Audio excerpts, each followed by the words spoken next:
এটা কি ভীতিকর নয়? এমন কোনো বিষয় কি নেই যা সাউথ কোরিয়া ড্রামার দেখানোর সাহস পায় না? কয়েক ডজন মহিলাকে ওষুধ ইনজেকশন দেওয়ার পর নির্বে বিছানায় শুয়ে থাকতে দেখা যায়। চিকিৎসকদের তাদের ডিম্বাণু অপসারণের জন্য অপেক্ষা করতে হয়। ডিম্বাণু অপসারণ প্রক্রিয়ার সময় যদি ডিম্বাণুর গুণমান কম হয় তবে চিকিৎসকরা তাদের উপহাস করে। এই হাসপাতালে ডিম্বাণু গ্রহণকারীদের সাধারণত অজান্তেই তাদের ডিম্বাণু কেড়ে নেওয়া হয়, তারপর গুণমান অনুযায়ী সংশ্লিষ্ট শুক্রাণুর সাথে মিশ্রিত করা হয় এবং ক্রেতাদের কাছে বিক্রি করা হয়। এই কালো শিল্পে রাষ্ট্রপতিও জড়িত। ইয়াক সুজান এবং তার দল প্রাথমিকভাবে শিশু পাচারকারী সংগঠনের একটি রূপরেখা খুঁজে পায়। তারা এটিকে তাসের সাথে তুলনা করে। যদি স্পেড তাদের উদ্ধারকারী কাকাকে প্রতিনিধিত্ব করে, তবে ছোট জোকার সেই ব্যক্তিকে প্রতিনিধিত্ব করে যে এই ব্যক্তির দ্বারা দেওয়া কাজ গ্রহণ করে এবং গোপনে পরিত্যক্ত শিশুদের সাথে কাজ করে, এবং কুইন অফ স্পেডস উপরের ব্যক্তিকে প্রতিনিধিত্ব করে। এই ব্যক্তি কেবল শিশুদের পরিত্যাগ করে না, গ্রাহকদের দত্তক লেনদেন পরিষেবাও সরবরাহ করে। তথাকথিত দত্তক লেনদেন মানে গ্রাহকদের চাওয়া শিশুদের খুঁজে বের করা নয়,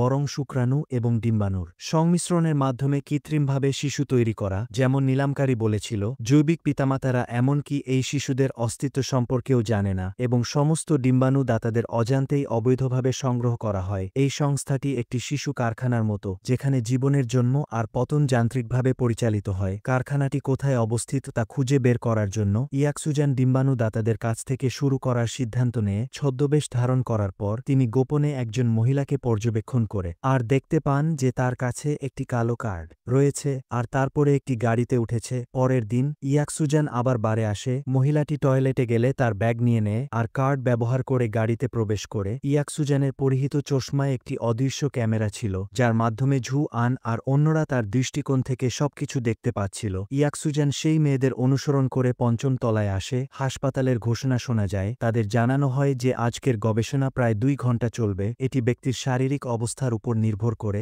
সর্বোচ্চ 5 ঘন্টা পর্যন্ত হতে পারে। পুরো প্রক্রিয়া জুড়ে কারো সাথে কথা বলার অনুমতি নেই। যদি তথ্য ফাঁস হয় তবে কঠোর শাস্তির মুখোমুখি হতে হবে। প্রতিটি মেয়েকে একটি পৃথক কক্ষে বরাদ্দ করা হবে। নির্দিষ্ট পোশাক পরার পর নার্স ওষুধ ইনজেকশন দেবে। ইয়াক সুজান নার্সকে অজ্ঞান করে তার পোশাক পরে করিডোরে এলোমেলোভাবে হাঁটতে থাকে এবং একের পর এক অজ্ঞান মহিলাদের ডিম্বাণু অপসারণ কক্ষে ঠেলে দিতে দেখে। ঠিক এই সময় কিম হাসপাতালের পরিচালকের মেয়ে, যিনি পরে ইয়াক সুজানকে দত্তক নিয়েছিলেন, হাসপাতালের নিচে আসে। 2 ইয়াক সুজানের মধ্যে পার্থক্য যে করার জন্য ইয়ান ফেং এই একজনকে ইয়াক সুজান 2 বলার সিদ্ধান্ত নেয়। ডিম্বাণু অপসারণ কক্ষে একজন নার্স হঠাৎ দেখতে পান যে একটি নমুনা অনুপস্থিত। তিনি যখন কক্ষে পৌঁছান তখন দেখেন নার্স অজ্ঞান হয়ে পড়ে আছে। সংগঠনের সদস্যরা এটি জানতে পেরে অবিলম্বে অ্যালার্ম বাজিয়ে অনুসন্ধান শুরু করে। ইয়াক সুজান দ্রুত মেশিন রুমে প্রবেশ করে ঝু আন দ্বারা সরবরাহ করা সরঞ্জামটি সিস্টেমে ঢোকায়। শীঘ্রই ঝু আন ক্রেতাদের তালিকা আর ডিএনএর অভ্যন্তরীণ ডাটাবেসের তথ্য পেয়ে যান।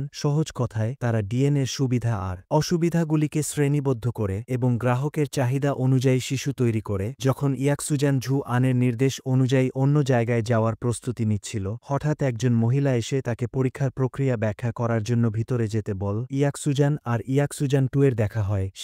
ইয়াক সুজান 2 কে চিনতে পেরেছিল আর অস্বাভাবিকভাবে উত্তেজিত হয়ে পড়ে। বাইরে কিছু শব্দ শুনতে পান। ইয়াক সুজান দ্রুত পালিয়ে যায়। যাওয়ার আগে ইয়াক সুজান 2 এর দিকে একবার ফিরে তাকায়। পালানোর সময় ইয়াক সুজান ঘটনাক্রমে নমুনা সংরক্ষণের কক্ষে প্রবেশ করে। কক্ষে কেবল প্রচুর পরিত্যক্ত শিশুদের তথ্যই ছিল না, দাতাদের ব্যক্তিগত তথ্যও ছিল। তিনি ফ্রিজটি খোলার চেষ্টা করে আর অবাক হয়ে দেখে যে এর ভিতরে ডিম্বাণু ছিল। এই সময় সংগঠনের সদস্যরা দরজায় চলে এসেছিল। ইয়াক সুজান দরজাটি ভিতর থেকে বন্ধ করে দেয়, তাই তাদের করাত দিয়ে জোর করে দরজা ভাঙতে হয়। ইয়াক সুজান যখন পালানোর পথ খুঁজছিল তখন সে বেডে ওঠা শিশু দেখতে পায়। যদিও সে প্রস্তুত ছিল, তবুও তার চোখের সামনে এই দৃশ্য তাকে হতবাক করে দেয়। একই সময়ে ইয়াক সুজান ইউ এর কাছ থেকে একটি ফোন কল পায়।